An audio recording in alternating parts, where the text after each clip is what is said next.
Kisah Dylan Janice Carlson. Malam yang mengubah segalanya di sebuah kota yang tenang di Stockton, California. Hidup seorang gadis muda bernama Dylan Janice Carlson. Lahir pada tanggal 22 Februari tahun 1988. Dylan tumbuh menjadi sosok ceria dan penuh. Ia mencintai kegiatan luar ruangan, memancing, berkemah, hingga berseluncur di salju yang menunjukkan kecintaannya pada kebebasan dan petualangan. Meski berasal dari keluarga yang tidak lengkap, Dylan selalu punya impian besar. Ia ingin berkuliah dan menjadi sosok yang mandiri. Semangat itu membawanya bekerja keras setelah lulus SMA, menabung sedikit demi sedikit sambil merawat kegembiraannya menjalani hidup. Pada usia 23 tahun, Dylan akhirnya berhasil kuliah di San Joaquin Delta College, mengambil jurusan perkembangan anak.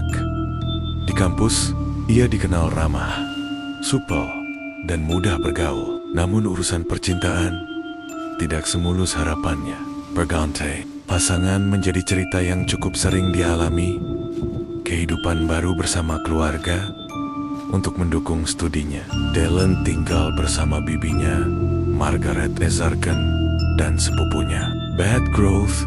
Ikatan persaudaraan mereka terjalin erat, terutama karena Dylan belum lama pindah ke lingkungan itu dan belum punya banyak teman. Beth, yang usianya hanya terpaut setahun, menjadi tempatnya berbagi cerita dan melakukan hobi bersama. Di rumah sederhana itu, tawa dan candaan sering menghiasi malam mereka.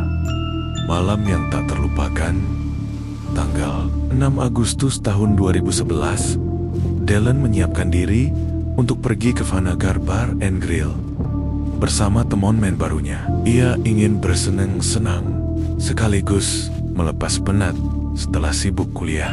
Beth, yang merasa kurang sehat malam itu, menyarankan agar Dylan membatalkan rencana. Margaret pun memberi izin dengan syarat, "Kamu harus sudah pulang sebelum jam 2 dini hari," tegasnya. Dylan mengangguk sambil tersenyum dan memeluk bibinya. Tidak ada yang menyangka itulah malam terakhir mereka berbincang di bar. Suasana malam, "It's Mariah." Dylan tertawa lepas, menari, dan berbincang dengan teman-teman barunya. Di sana juga ada Jacob, pacar yang hubungan dengannya sedang berada di ujung tanduk. Mereka sepakat bertemu untuk menyelesaikan masalah. Setelah diskusi panjang, mereka memutuskan untuk berpisah secara baik-baik.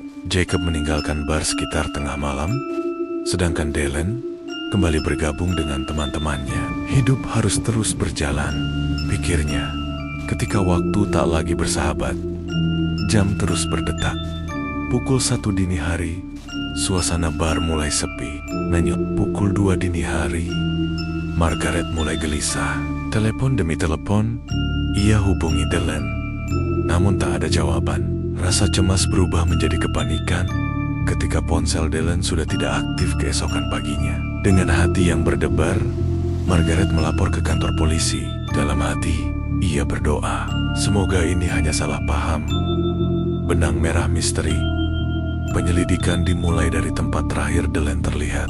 Manajer Vanagar Bar mengonfirmasi kedatangannya dan menunjukkan rekaman CCTV.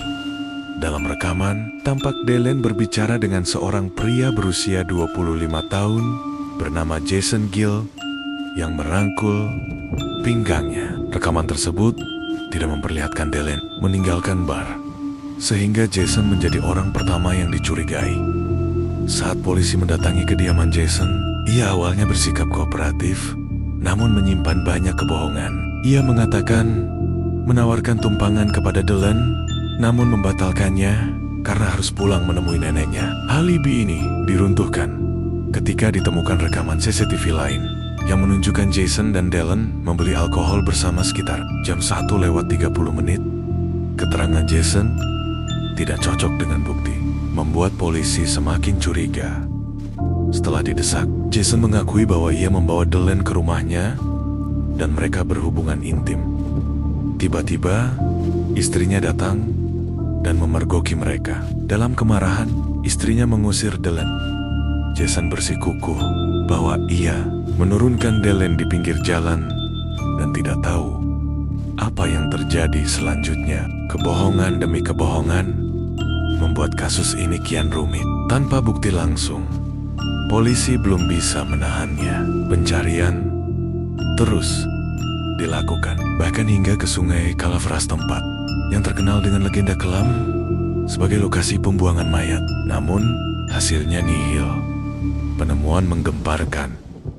Waktu berlalu, harapan Margaret dan keluarga semakin tipis. Hingga akhirnya, 17 Oktober tahun 2011, seorang petani jagung menemukan sesosok tubuh perempuan yang sudah membusuk di ladangnya.